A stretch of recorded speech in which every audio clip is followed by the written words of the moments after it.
Desde Panamá hasta México. Sígale el pulso a la información mesoamericana desde la visión de los movimientos sociales. Informativo Voces Nuestras, una producción de la asociación Voces Nuestras. Saludos, gente linda, les damos la bienvenida a una nueva edición del informativo mesoamericano Voces Nuestras. Y en esta ocasión ya llegamos a la emisión 780. Yo soy Génesis R. Cruz y como siempre les recordamos que pueden acceder a todos nuestros programas y reportajes, además de mucha información y contenidos multimedia chivísimas en nuestra página web vocesnuestras.org. Ahí pueden escucharlos y descargarlos. Así es, saludos a nuestra audiencia en todo el continente. Mi nombre es Joaquín Tapia Arenas y queremos expresar nuestro agradecimiento a los corresponsales y a las emisoras aliadas que nos apoyan en la difusión de este espacio informativo. Les invitamos también a seguirnos en Spotify o en nuestro sitio web, donde nos pueden encontrar como vocesnuestras.org. A continuación les presentamos los titulares de esta semana. En México, feminicidios en comunidades indígenas. En Panamá, la Comisión de Derechos Humanos de las Naciones Unidas visita zona indígena panameña del norte de Santa Fe. En Guatemala, realizan encuentro en memoria de Javier Gurriarán. Seguimos en Guatemala. Hoy les compartimos una entrevista exclusiva con el candidato a diputado por la ciudad capital de Guatemala del Movimiento para la Liberación de los Pueblos. En Nicaragua, Madres de Abril conmemoran el 5º aniversario en demanda de justicia. En El Salvador, promesas no cumplidas a 4 años del mandato de Nayib Bukele.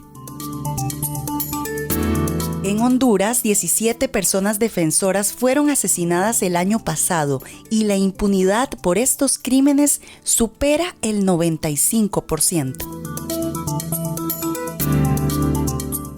En México, organizaciones repudian los ataques paramilitares en contra del EZLN y responsabilizan al gobierno de la 4T.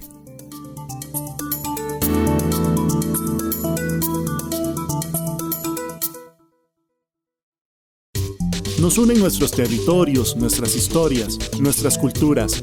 Informativo Mesoamericano, Voces Nuestras. En México.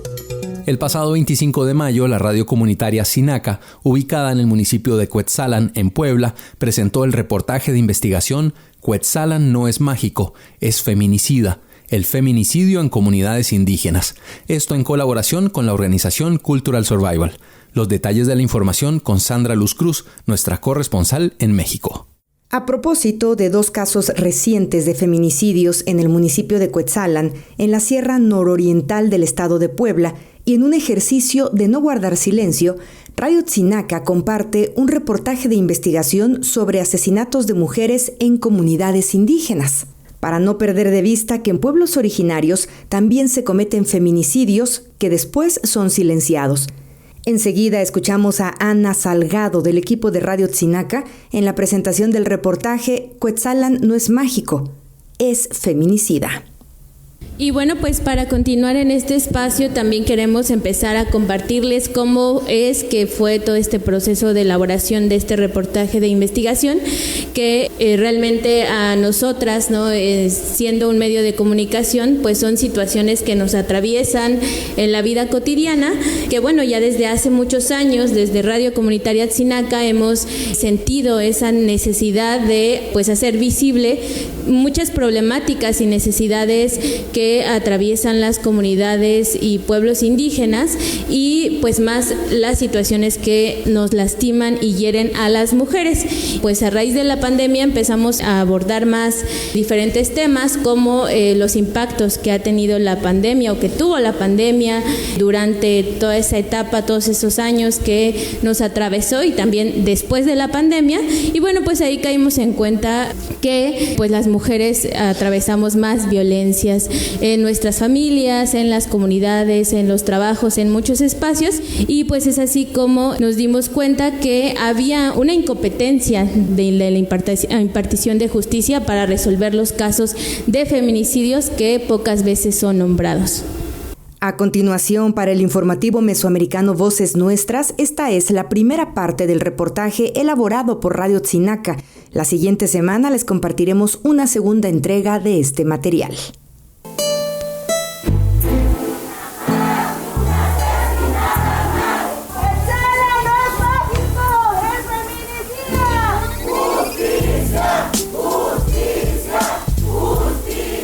Radio Tzinaca presenta Cuetzalan no es mágico, es feminicida.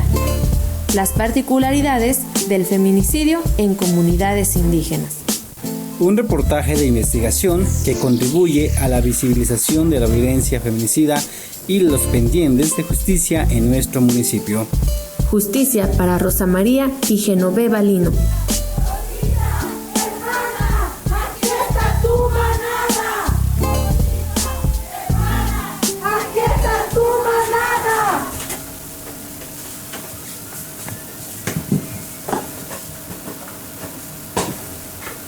Sí, diga, ¿en qué podemos servirle? Vine a pedir a que me ayuden a buscar a mi hija. No ha llegado a la casa, ella apenas tiene 14 años y salió a trabajar muy tempranito a las 7 de la mañana de hoy 21 de marzo. Ya la anduvimos buscando, su mamá, sus hermanitos y yo, y no la encontramos. Por favor, ayúdenos a buscarla, señor, por favor, por favor. No se puede hacer nada, señor. Mejor espérese a que la niña regrese por sus propios pies. Ya se le pasará el berrinche.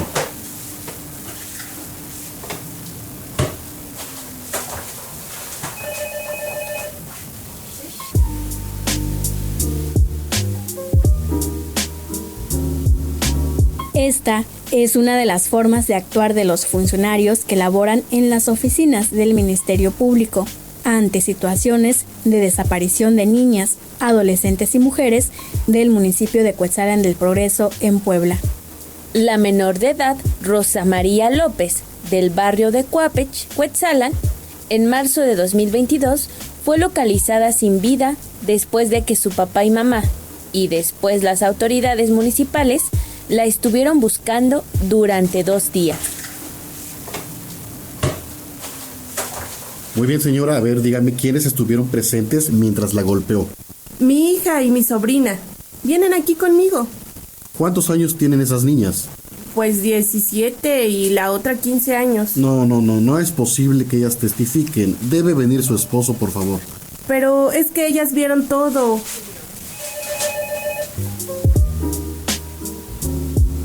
Genoveva Lino, del mismo municipio, acudió a la misma oficina por su propio pie el 15 de agosto a denunciar a su agresor, un familiar cercano que la golpeó un día antes y fue liberado supuestamente por falta de pruebas. Ante esto, Genoveva enfermó a causa de los golpes recibidos, tuvo un derrame intestinal y falleció el 19 de octubre, después de haber pasado algunas semanas en estado de coma. Los feminicidios de Rosa y Genoveva ocurrieron en el municipio de Cuetzalan durante el año 2022. Ambos siguen impunes y ninguno de ellos ha sido tipificado como feminicidio. La familia de Rosy, aquí en mi mano derecha se encuentra mi hermano Moisés López Hernández. La mamá no pudo venir por lógicas razones, es todavía muy reciente el trágico suceso que hemos presenciado.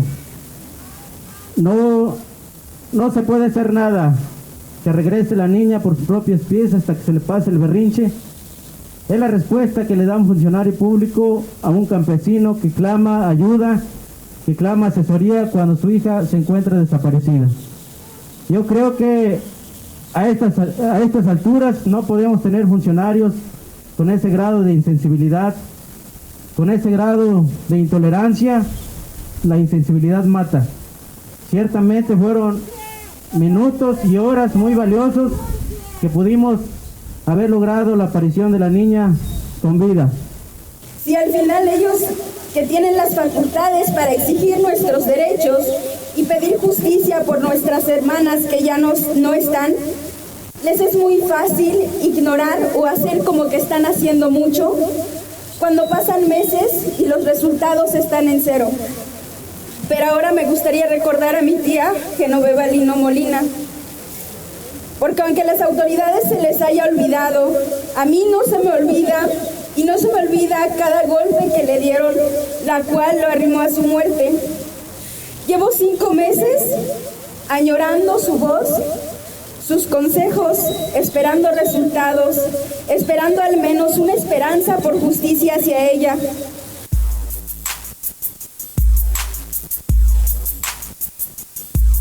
Este reportaje de investigación se realiza con la intención de levantar la voz ante el silencio que existe de parte de las autoridades municipales y estatales en los casos. También se suma a las exigencias de sus familiares y de las organizaciones de la sociedad civil del municipio de que se haga justicia y se les proteja, ya que los agresores en ambos casos siguen libres dentro del territorio.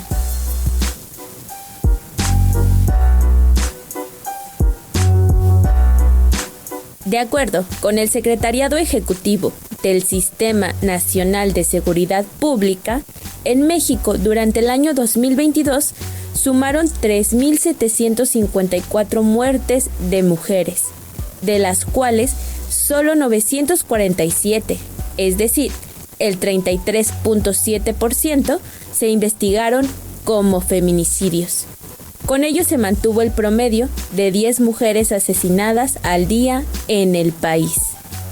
A pesar de que a partir de las modificaciones en el Código Penal Federal en 2006, los asesinatos de mujeres que cumplan con ciertas características se deben de investigar como feminicidios, la impartición de justicia sigue negando las muertes feminicidas.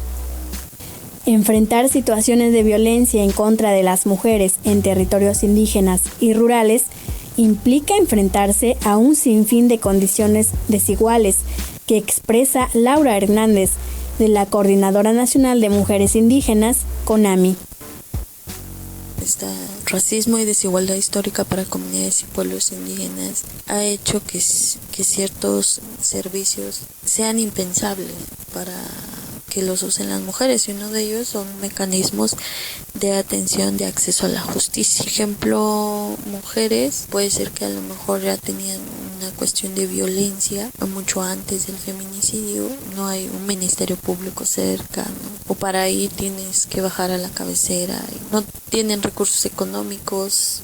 Bueno, es una desigualdad muy severa. Entonces tenemos una situación previa, ¿no? Por ejemplo, de estos casos de violencias, de distintas formas de violencia, que no hay una política para atender como estas situaciones de la diversidad de violencias hacia niñas, jóvenes y mujeres indígenas.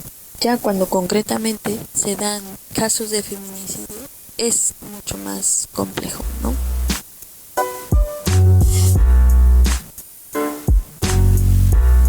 El feminicidio ha sido normalizado en los medios de comunicación ante la reproducción de ideas machistas y misóginas que señalan a las mismas mujeres como responsables de perder la vida por ser mujeres.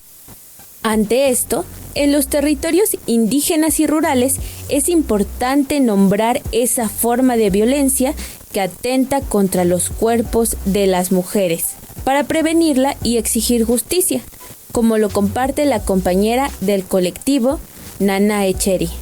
Creemos que en la medida en la que nombremos que esta forma de violencia extrema existe también en las comunidades indígenas, podremos afrontarla y podremos evitarla y podremos luchar contra la manera más violenta e injusta de acabar con la vida de las mujeres.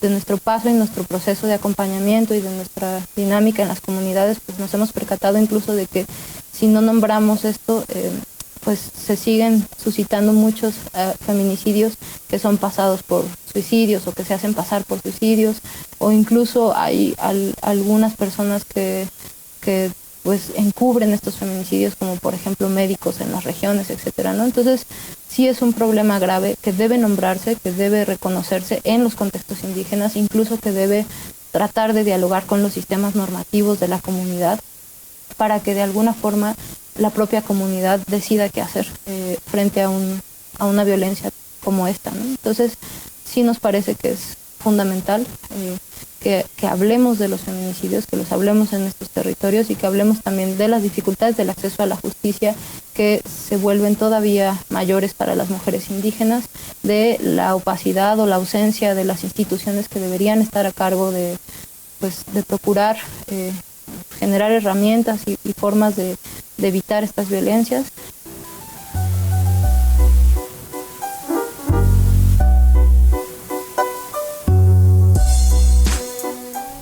información de Radio Tzinaca, para el informativo Voces Nuestras, reportó Sandra Luz Cruz. Noticias con identidad mesoamericana. Informativo Voces Nuestras. La educación sexista provoca sobre todo discriminación hacia las mujeres, logrando que accedan a roles y carreras con menor empleabilidad de ingresos, acrecentando más las brechas salariales de género. Cambiarla no solo nos beneficia a mujeres y a niñas, sino a toda la sociedad. La educación no sexista rompe con estereotipos y roles de género, es decir, con lo que una sociedad espera de hombres y mujeres. La educación no sexista construye una sociedad más justa, más igualitaria, solidaria, tolerante, responsable y pacífica, y genera espacios democráticos y seguros donde todos, todas y todes tengan las mismas libertades y posibilidades de desarrollo. Es una tarea que no debe reducirse al ámbito escolar. Debemos revolucionar la educación en todos los espacios día a día. Mes de la educación no sexista rumbo al 21J. Educación no sexista para construir proyecto de vida. Somos REPEM, Red de Educación Popular entre Mujeres de Latinoamérica y el Caribe. En Panamá. El pasado 25 de mayo se llevó a cabo una reunión en la comunidad de Palizada, ubicada en el norte de Santa Fe, provincia de Veraguas, en Panamá. En esa reunión estuvieron presentes miembros de la Comisión de Derechos Humanos de las Naciones Unidas y cientos de personas de los corregimientos de Calobebora y Río Luis. Estos corregimientos se ven directamente afectados por el proyecto de la cuarta línea de transmisión eléctrica. El propósito de la visita fue documentar el incumplimiento de la Ley 37 por parte del gobierno panameño y de la empresa ETESA, Empresa de Transmisión Eléctrica S.A., en el proceso de construcción de la cuarta línea eléctrica. La cuarta línea de transmisión eléctrica es una importante obra promovida por ETESA que se extiende a lo largo de la costa atlántica de Panamá, desde Chiriquí Grande, en la provincia de Bocas del Toro, hasta el este de Panamá, en la región capitalina. El financiamiento de esta obra es realizado por la Corporación Financiera Internacional, el brazo privado del Banco Mundial. Sin embargo, para las comunidades rurales habitadas por indígenas Nave-Bugle y campesinos, esta obra representa una gran amenaza para su territorio y su modo de vida cultural como pueblos soberanos. Vamos con la información con nuestra compañera Dania Betsy Batista Guevara de Radio Temblor Internacional. La Comisión de Derechos Humanos de las Naciones Unidas visita una zona indígena panameña del norte de Santa Fe. El pasado 25 de mayo del presente se realizó una reunión en la comunidad de Palizada, en el norte de Santa Fe, en la provincia de Veraguas, en Panamá. La misma contó con la presencia de miembros de la Comisión de Derechos Humanos de las Naciones Unidas y centenares de personas de los corregimientos de Calobebora y Río Luis. La primera es una zona directamente afectada con el proyecto de la cuarta línea de transmisión eléctrica. La visita se debió principalmente para documentar el incumplimiento de la Ley 37 por parte del gobierno panameño y la empresa ETESA, Empresa de Transmisión Eléctrica S.A., en el proceso de la construcción de la cuarta línea eléctrica. La cuarta línea de transmisión eléctrica es una megaobra impulsada por Empresa de Transmisión Eléctrica S.A., ETESA, sobre el istmo panameño. Específicamente se extiende a lo largo de la costa atlántica de Panamá, desde Chiriquí Grande, provincia de Bocas del Toro, hacia el este de Panamá, región capitalina, cuyo financiamiento es realizado por la Corporación Financiera Internacional IFC, brazo privado del Banco Mundial. Escuchemos declaraciones de Olmedo Carrasquilla Águila, integrante del colectivo Voces Ecológicas COVEC. Bueno, queremos agradecer por la oportunidad que nos ceden para expresar el posicionamiento de distintas organizaciones de pueblos originarios como campesinos y defensores del ambiente. El pasado 25 de mayo, en la República de Panamá, específicamente en la comunidad de Palizada, al norte de la provincia de Veragua, se realizó una visita especial de parte de la Comisión de Derechos Humanos de las Naciones Unidas. El objetivo de esta visita es debido a las constantes denuncias que se vienen realizando de parte de distintas fuerzas sociales, ya que en esta área se está contemplando realizar la cuarta línea de transmisión eléctrica, un proyecto generado por la empresa de transmisión eléctrica S.A. ETESA. Este proyecto es una mega obra que está siendo financiada por la Corporación Financiera Internacional del Banco Mundial. Pero lo más importante de esto y la denuncia es que esta área es vulnerable a dichas obras. Por supuesto, pasa el corredor biológico mesoamericano, hay una riqueza en biodiversidad y evidentemente estos proyectos realmente no han traído una salida a la desigualdad social y ha empeorado la gobernabilidad socioambiental de esta área. Hay que destacar que la Comisión de Derechos Humanos de las Naciones Unidas hace esta visita debido a que no se está cumpliendo con la ley 37 del 2 de agosto del 2016, que se refiere a la consulta y consentimiento previo libre e informado de los pueblos indígenas. Destacando pues que Panamá, al no ratificar el convenio 169 de la OIT sobre pueblos indígenas y tribales, existe este instrumento legal que dispone a los pueblos originarios ser consultados frente a mega obras que pueden vulnerar sus derechos humanos y ambiente. Por esa razón, nosotros hacemos un llamado a las autoridades nacionales y a los distintos ministerios que tienen competencia sobre este tema socioambiental para que de una u otra manera acojan las denuncias y las propuestas comunitarias de los pueblos originarios, campesinos y ambientales de esta área. Sin embargo, para las comunidades rurales habitadas por indígenas Nove Buglé y campesinos, representa una mega amenaza a su territorialidad y modus vivendi cultural como pueblos soberanos. Las comunidades afectadas esperan que el gobierno panameño atienda las recomendaciones que la Comisión de Derechos Humanos de las Naciones Unidas ha realizado anteriormente sobre este tema. Desde Panamá, soy Dania Betsy Batista Guevara de Radio Temblor Internacional para el informativo Voces Nuestras. Con la visión de los movimientos sociales. Informativo Voces Nuestras.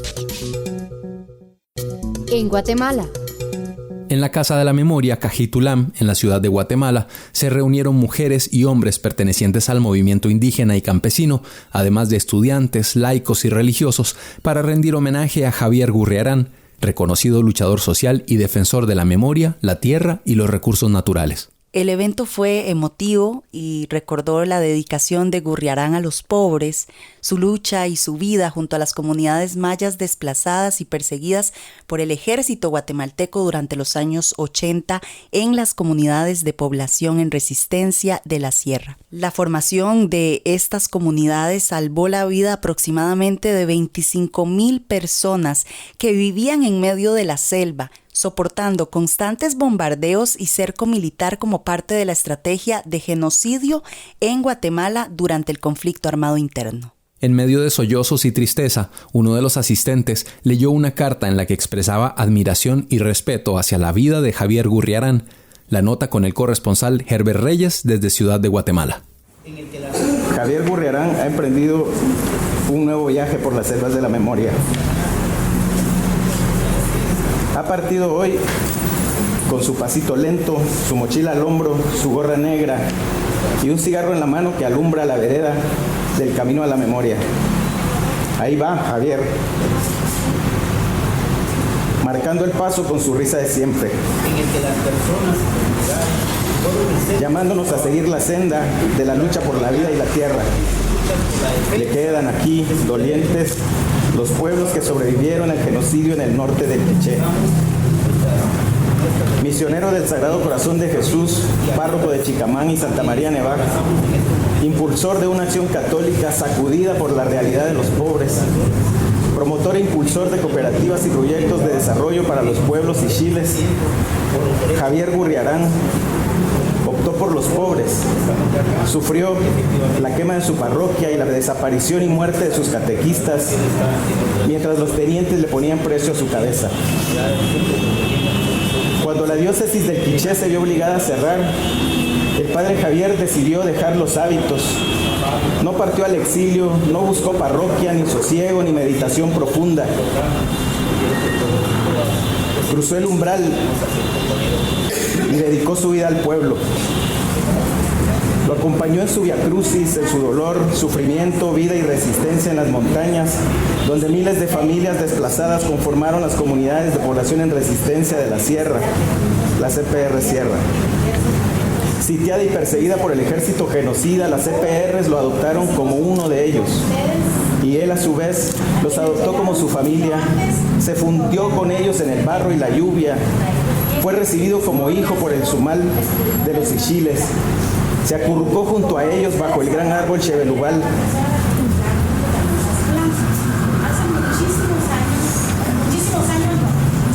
Para librar los bombardeos.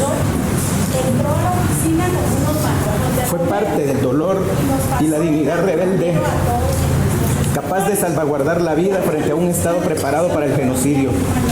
Fue uno más de los perseguidos en Amachel, Cabay, Cheputul, uno más de los pobres, uno más defendiendo la vida, un hermano suyo construyendo desde el amor y la ternura una nueva vida, futura memoria de resistencia junto a los pueblos mayas, objetivos de la guerra contra insurgente. Solo dejó la sierra para salir al claro junto a su pueblo aquel año de 1990, para defender fervientemente las tierras que les fueron arrebatadas, para luchar contra el despojo y reescribir la historia desde la memoria colectiva. Javier dejó, junto a los pueblos que conformaron la CPR Sierra, sin proponérselo ni buscarlo, una gran senda de humanidad, ejemplo de solidaridad y amor, humildad y claridad contundente para defender la vida, lo cual debe ser ejemplo para las generaciones venideras. Le llora con lluvia y neblina el gran cerro Sumal. Lo abrazan los Ixiles que él vio partir. Lo extrañaremos quienes nos quedamos en esta casa llamada memoria, construida y habitada por él.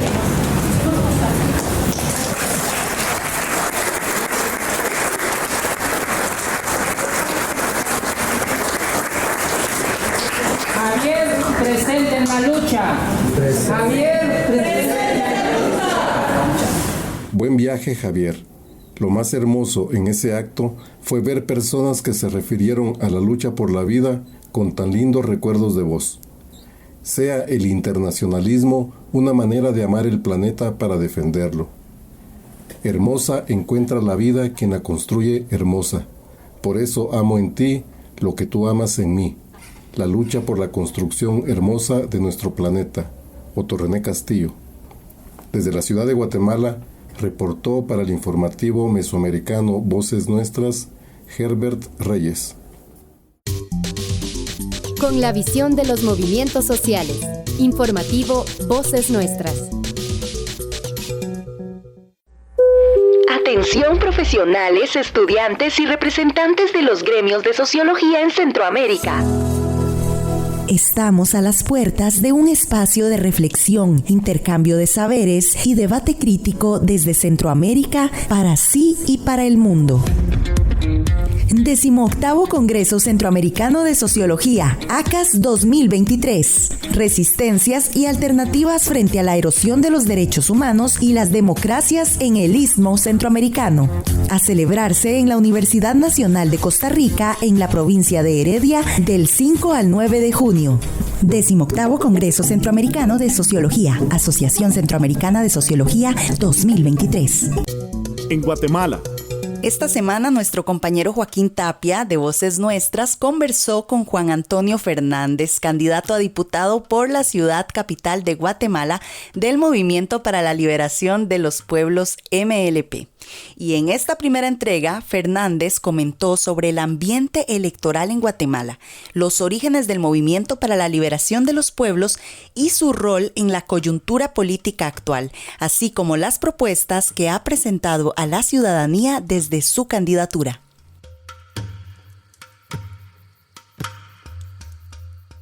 Bueno, saludos a todos, a todas que nos sintonizan en esta entrevista. Gracias a Juan Antonio Fernández, candidato a diputado del MLP, que nos acompaña el día de hoy desde Guatemala.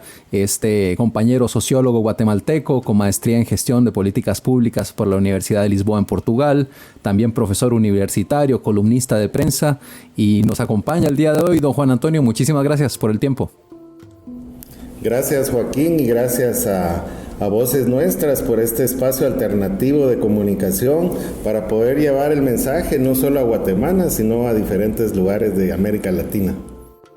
Así es, y ya entrando en materia, don Juan Antonio, porque el tiempo apremia y eso va a ser una constante, no solo en tiempos electorales. Está convocada para el 25 de junio, domingo 25 de junio, ya estas elecciones 2023, y pues para arrancar brevemente, ¿cómo calificaría estas próximas elecciones en Guatemala? Bueno, realmente muy turbulentas, podríamos decir, con muchos contratiempos. Nuestro partido, el MLP, no le permitieron inscribir a su binomio presidencial, encabezado por Telma Cabrera y Jordán Rodas, una lideresa Maya Mam, indígena, campesina, que en las pasadas elecciones tuvo un cuarto lugar sorpresivo con más de 456,000 votos y que ahora pues encontraron alguna salida, pues llamémosle legal, para no permitir su inscripción, al igual que de otros dos candidatos. Entonces vemos un proceso electoral bastante nebuloso, con muchos cuestionamientos, no solo de los partidos políticos, sino también de la sociedad en general. Don Juan Antonio, ¿en qué contexto y cuándo nace el MLP y qué rol juega en las presentes elecciones en Guatemala? Bueno, el MLP, el Movimiento para la Liberación de los Pueblos, es un movimiento eminentemente que viene de las capas populares, de extracción campesina. Nace como un brazo político, un instrumento político del Comité de Desarrollo Campesino, fundado hace más de 30 años, y que decidimos y que se decide participar dentro del marco de la democracia para hacer la disputa electoral y llegar a los puestos de elección popular, ¿verdad? Entonces, el MLP es un instrumento, es un brazo político de los pueblos de los diferentes territorios.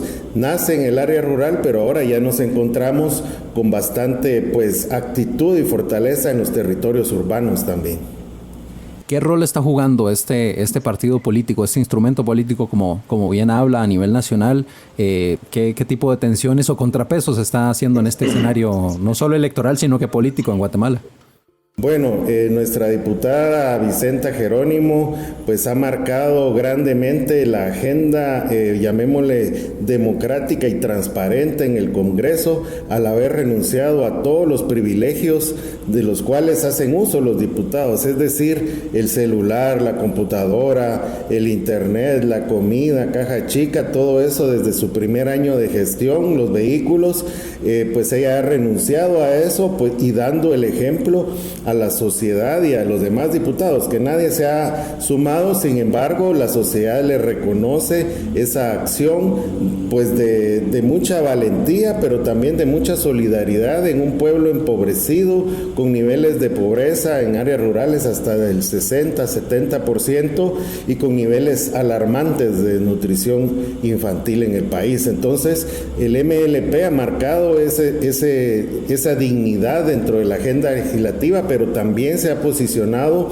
como un movimiento alternativo que viene de los pueblos y plantea fundamentalmente la Asamblea Popular y Plurinacional para generar el buen vivir. Lo que nosotros procuramos entonces, a través de la lucha política en los diferentes escenarios, en alcaldes, diputados, es precisamente impulsar esa agenda para todos los pueblos y territorios, y nuestro fin último es la construcción de una agenda y de una asamblea constituyente popular y plurinacional que nos permita verdaderamente a los diferentes pueblos que coexistimos aquí en Guatemala, llegar y alcanzar ese buen vivir que a la fecha los diferentes gobiernos de corte neoliberal, ya sean de centro izquierda o de extrema derecha, no han llegado a satisfacer las legítimas demandas de la población, particularmente la más desposeída. Entonces, ahora en el MLP nos hemos sumado campesinos, campesinos, obreros, amas de casa,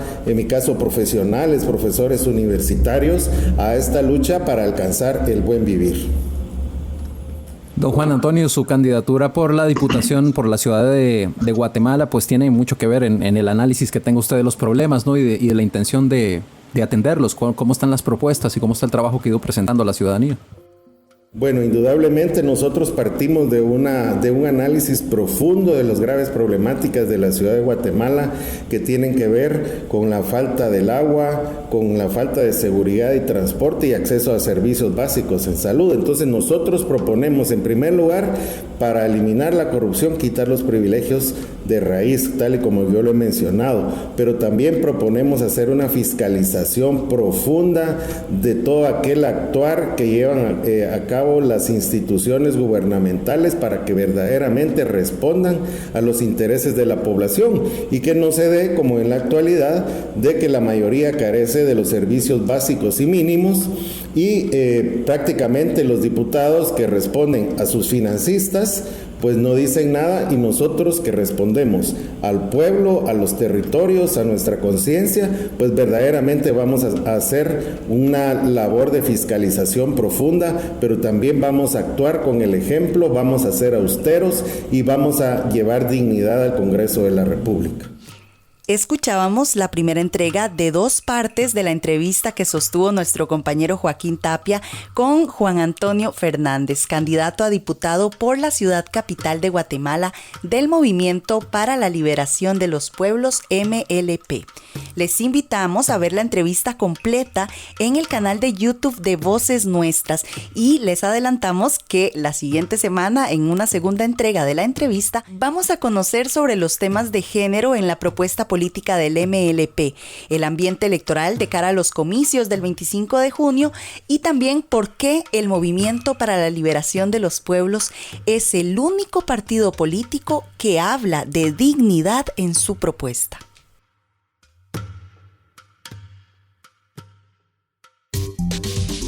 Con la visión de los movimientos sociales. Informativo Voces Nuestras. En Nicaragua. Cada 30 de mayo se celebra en Nicaragua el Día de las Madres. Sin embargo, desde hace 5 años, esta fecha se ha convertido en un día de luto para las madres de 19 jóvenes que fueron asesinados el 30 de mayo de 2018 durante la denominada Madre de las Marchas. Miles de personas salieron a las calles en Managua para exigir al régimen de Daniel Ortega el cese de la represión. A pesar de que el régimen decretó el 30 de mayo como feriado nacional, para la Asociación de Madres de Abril no hay nada que celebrar, es más bien un día de dolor. Azucena López, madre de Eric Jiménez López, quien fue asesinado en Masaya, al este de Managua, expresó que esta fecha les causa una profunda tristeza, pero también muchísimo coraje para exigir justicia al régimen de Ortega, que continúa encarcelando a quienes reclaman sus derechos humanos, como en el caso de su hermana y su cuñado. En mayo fue la llamada manifestación La Madre de las Marchas, donde jóvenes fueron en solidaridad con las madres que habían perdido sus hijos. En cuenta fue el mío, con mi hija y otras amistades en carro propio de ellos. Y él me decía cómo lo triste que era ver cómo asesinaban y herían a nuestros jóvenes, ¿verdad? Yo nunca me imaginé, yo decía, pobres madres que pierden sus hijos, pero yo nunca me imaginé que a mí me iba a pasar, que yo iba a unirme a ellas. Hoy es duro para mí celebrar el Día de las Madres, por eso yo digo, no tengo nada que celebrar. No tenemos a nuestros hijos físicamente, pero los llevamos en nuestro corazón. Ayer dije yo, por hijos desaparecidos, por hijos que están en las mazmorras de la dictadura, están secuestrados, como el caso de mi hermana. Mi hermana y su esposo están secuestrados desde el 15 de abril. Mi madre no tenía nada que celebrar, sino que la dictadura lo que nos ha dado es más represión en contra de las familias que fueron asesinados a sus hijos. Azucena, junto con otras madres, se encuentra en el exilio debido a que el régimen de Ortega las amenazaba constantemente con la policía y los paramilitares para silenciar sus voces y evitar que continúen exigiendo justicia. ¡Las madres no se rinden! ¡Exigen justicia! ¡Las madres no se rinden!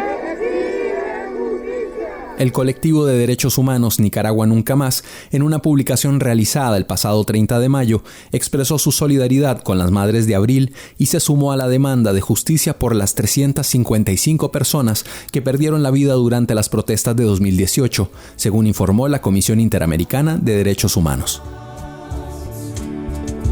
Pero ahora que ya sos libre, nicaragüita, yo te quiero mucho más. Pero ahora que ya sos libre, nicaragüita, yo te quiero mucho más.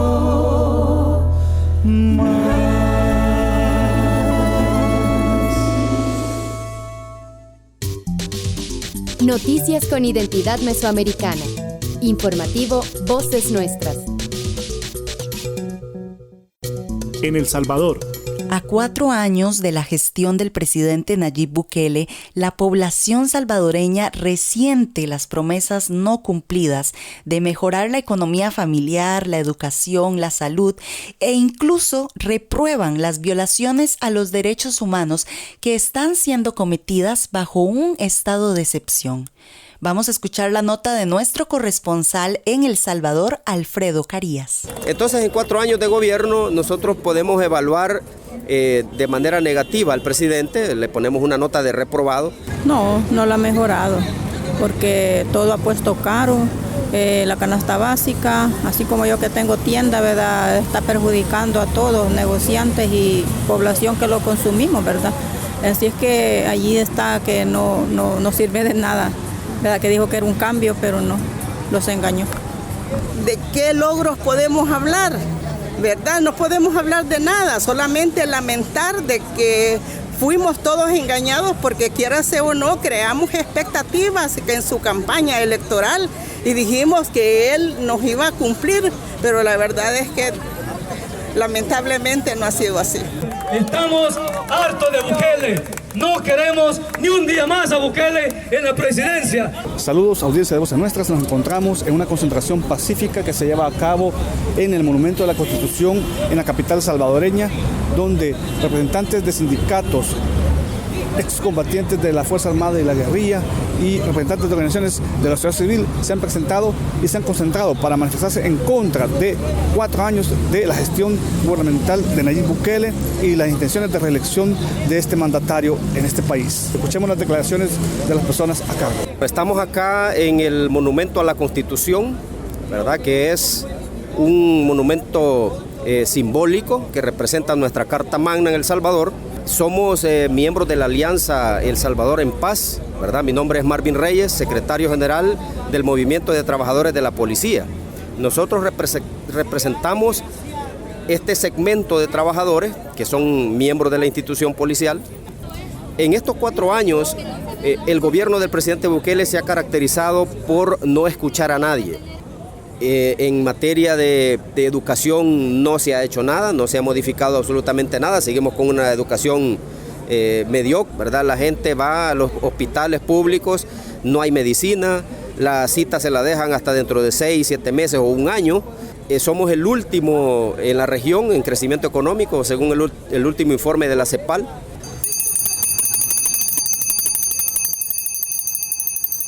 Hay panes de mortadela, de aguacate, los panes a 50 y a 75 los panes, venga, hay panes. Vaya el agua helada, jugos, agüita helada, agua, jugos, heladitos. Buenos días, señora, disculpe, soy periodista de Voces Nuestras, Costa Rica. Quisiera saber su opinión, si usted como ciudadana que está ahorita en esta actividad, ¿usted considera que ha mejorado su situación personal en su hogar, la calidad de vida a 4 años de Nayib Bukele, en el tema económico, por ejemplo, en el tema de salud, en el tema de seguridad social? Mire, la verdad es que a mi juicio usted no se han llenado las expectativas, pese a que supuestamente vivimos en un país mejor.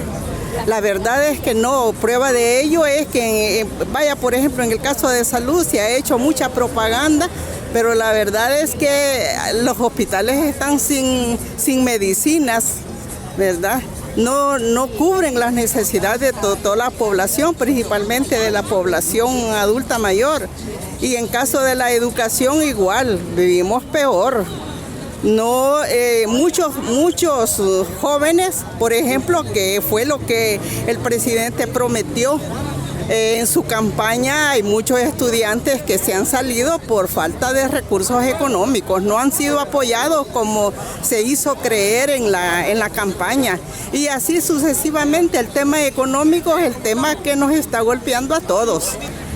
¿Ustedes consideran que ha mejorado la situación a 4 años del gobierno de Nayib Bukele? En el aspecto de las ventas, no, porque hoy no en cualquier parte se puede andar vendiendo. De ahí hay cosas que sí, como la seguridad, la hospitalidad en los hospitales, sí, y la seguridad más que todo. ¿Y usted cómo siente que está ahorita el tema de la canasta básica y la inflación? Por la nube, todo caro, todo caro. ¿Usted no cree que se deba esto a la gestión de Nayib Bukele? Todo tiene que tener un costo, pero sí, hoy está bien elevado todo. Con la implementación del estado de excepción, se han detenido a más de 60,000 personas de forma arbitraria y de ellas 5,000 se han determinado que fueron violentados sus derechos jurídicos, que no fueron sometidos a un debido proceso y han muerto por lo menos 163 personas en las cárceles bajo este régimen de excepción en El Salvador. Sin embargo, las encuestas indican que el mandatario podría hacer una maniobra política de forma inconstitucional y postularse nuevamente para presidente en este país centroamericano. El panorama no es nada alentador para la población salvadoreña si la situación continúa políticamente a favor de este funcionario en este país, el Progresito de América. Informó para Voces Nuestras desde El Salvador, Alfredo.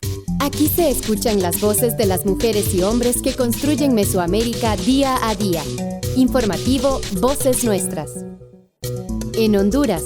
El relator especial de la ONU sobre ejecuciones extrajudiciales visita Honduras debido a la preocupante situación de derechos humanos en el país. Según Frontline Defenders, Honduras se encuentra entre los 8 países más peligrosos para las personas defensoras de derechos humanos. Lamentablemente, solo el año pasado se registraron 17 asesinatos de personas defensoras. Esta visita es una oportunidad crucial para abordar la violencia y garantizar la seguridad de las personas defensoras. Escuchemos un editorial de Nuestra Voz de Radio Progreso sobre esta visita de la ONU a Honduras en voz de nuestra compañera Yolani Pérez. La vida por defender la vida. El relator especial de las Naciones Unidas sobre ejecuciones extrajudiciales, sumarias o arbitrarias, Morris Tival Vince, está de visita en el país desde el 22 de mayo al 2 de junio. Su presencia es una señal inequívoca de que la situación de derechos humanos en Honduras sigue generando preocupación para los procedimientos especiales de Naciones Unidas. Esto es así porque, de acuerdo con un informe de Frontline Defenders, Honduras es uno de los 8 países más letales en el mundo para las personas defensoras de derechos humanos, tierra y territorio.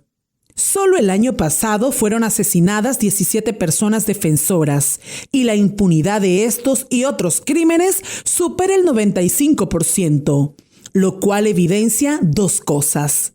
Primero, la incapacidad del Estado de prevenir estos hechos. Segundo, la incapacidad de los entes investigativos de realizar investigaciones diligentes que permitan conocer las circunstancias de los hechos y sancionar a todas las personas responsables. Mientras el relator especial está en el país, fue asesinado el joven garífuna y miembro activo del Comité de Defensa de la Tierra de la Comunidad de Triunfo de la Cruz, Ricardo Montero. Las palabras de solidaridad por parte del propio gobierno no son suficientes si no vienen acompañadas de un fortalecimiento de la institucionalidad que debe de prevenir estos crímenes. No cabe duda que el informe de visita del relator evidenciará que en Honduras, pese al cambio de gobierno, defender la vida puede costar la vida. En México. El pasado 22 de mayo se llevó a cabo un nuevo ataque en contra de la comunidad Moisés Gandhi, comunidad base de apoyo del Ejército Zapatista de Liberación Nacional, EZLN.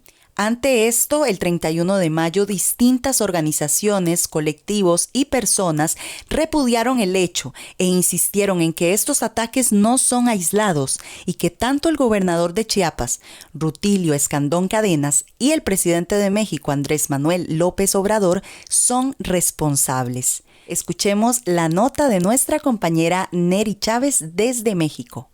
Este día, en este momento, México está al límite. A ese límite que parece siempre lejano hasta que una bala llega de arriba. Una bala que llega de arriba detona la rabia del México de abajo. El compañero zapatista Jorge López Santís está en el filo entre la vida y la muerte por un ataque paramilitar de la Organización Regional de Cafeticultores de Ocosingo, Orcao. La misma que ha estado atacando y hostigando a las comunidades zapatistas. Chiapas está al filo de la guerra civil con paramilitares y sicarios de los diversos cárteles que se disputan la plaza y grupos de autodefensas, con la complicidad activa o pasiva de los gobiernos de Rutilio Escandón Cadenas y Andrés Manuel López Obrador. Así inicia el pronunciamiento nacional e internacional ante la agresión a la comunidad Moisés Gandhi. Organizaciones políticas, sociales, colectivos y personas unieron sus voces para denunciar un nuevo ataque en contra de la comunidad de Moisés Gandhi, comunidad base de apoyo del Ejército Zapatista de Liberación Nacional, EZLN.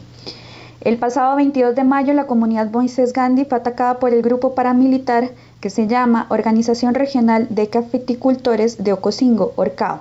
Resultó gravemente herido Jorge López Santís, base de apoyo del Ejército Zapatista de Liberación Nacional. Al día de hoy, 1 de junio, la vida de Jorge pende de un hilo. Él es uno de los muchos y muchas rebeldes zapatistas que han resultado afectados por el avance paramilitar del ahorcado en territorios autónomos zapatistas.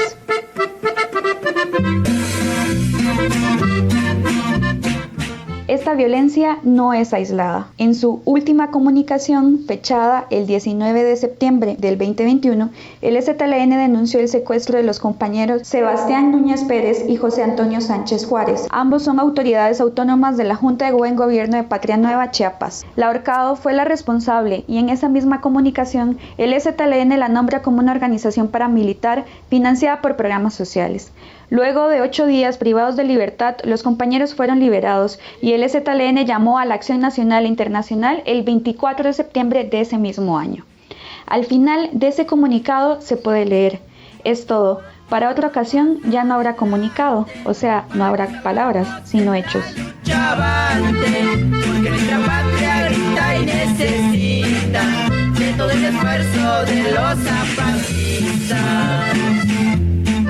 EZLN no volvió a pronunciarse al respecto. Únicamente lo hizo el 14 de diciembre de ese mismo año, del 2021, cuando el subcomandante insurgente Moisés agradeció a las organizaciones que en la otra Europa recibieron a la Travesía por la Vida, capítulo Europa. Menos de un mes después, el 10 de enero del 2022, el Centro de Derechos Humanos Fray Bartolomé de las Casas, conocido popularmente como Fraiba, hizo pública la denuncia de la Junta de Buen Gobierno Nuevo Amanecer en Resistencia y Rebeldía por la Vida y la Humanidad, Caracol Patria Nueva, cuando denunciaron que 4 personas bases de apoyo zapatistas del Caracol Patria Nueva fueron desaparecidas luego de que un grupo de alrededor de 15 personas encapuchadas y armadas entraran a la comunidad autónoma y desplazaran a una familia. También el Fraiba comunicó que el 9 de junio del 2022, 6 familias bases de apoyo del Ejército Zapatista de Liberación Nacional fueron hostigadas por 19 personas que tumbaron árboles, reforzaron el alambrado que impusieron ahí 2 años atrás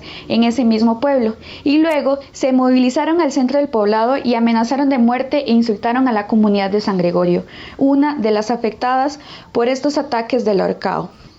También el base de apoyo Manuel Gómez Vázquez se encuentra injustamente preso en el penal de Ocosingo. Este complejo escenario en Chiapas forma parte de una amplia guerra en contra de los pueblos originarios que resisten en México. Escuchemos a Carlos González del Congreso Nacional Indígena. Adelante, para que salgamos en la lucha avante. En México existe una creciente guerra dirigida hacia los pueblos originarios que resisten las políticas de despojo. Guerra que es protagonizada por instancias militares, paramilitares y cárteles criminales. Un capítulo significativo de esta guerra es la que desde hace años existe en contra de las comunidades zapatistas en el estado de Chiapas. La ORCAO, que es en su origen una organización social diseminada en diversas comunidades del municipio de Ocosingo, evolucionó hasta convertirse en un grupo paramilitar bajo el diseño del ejército mexicano. Y desde el 2001 tuvo una agresión significativa en contra de la comunidad autónoma zapatista de Cuchulca. La vinculación del gobierno federal con la ORCAO es directa. Escuchemos de nuevo a Carlos González sobre el programa Sembrando Vidas de la 4T. Y un componente importante, a pesar de ser publicitado y señalado como el programa social estrella del gobierno de la Cuarta Transformación, es el programa Sembrando Vidas, mejor conocido en las comunidades como Sembrando Envidias. Es un programa que consiste en apoyos individualizados en un esquema que rompe con la organización comunitaria al establecer una asamblea paralela, un llamado grupo de acompañamiento campesino que se conforma paralelo a las estructuras de las comunidades, a las asambleas, y lo que está generando es la destrucción de los tejidos comunitarios. Este programa está otorgando a quienes son beneficiarios un apoyo de 5,000 pesos por sembrar árboles frutales y maderables en sus tierras. Y esto ha auspiciado que integrantes de la ORCAO estén ocupando de manera violenta tierras de las comunidades zapatistas para verse beneficiadas con este programa. Entonces, aparte de este componente destructivo del tejido comunitario, en el caso específico de las comunidades zapatistas, estamos viendo que está sirviendo para enfrentar a integrantes campesinos de los grupos paramilitares con las comunidades zapatistas. El programa Sembrando Vidas no solo está en Chiapas. Según el CNI, el programa es fortalecido en cada uno de los territorios donde existen megaproyectos de interés para el gobierno de López Obrador.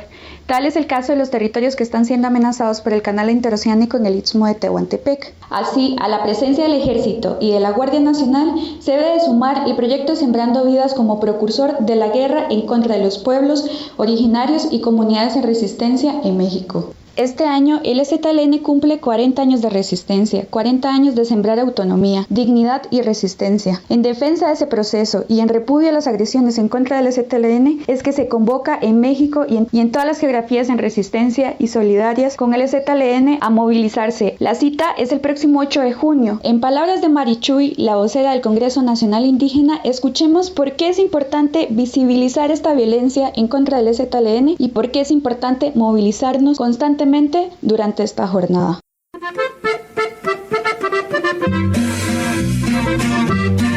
Por las simples razones porque ellos fueron los que empezaron a difundir la importancia de los pueblos en México a partir del 94, que ya desde antes pues llevaban un proceso, un trabajo, y los pueblos igual en las diferentes regiones, pero justo cuando ellos salen es un detonante a nivel nacional, mundial, y precisamente porque ellos han llevado siempre la bandera de esta resistencia.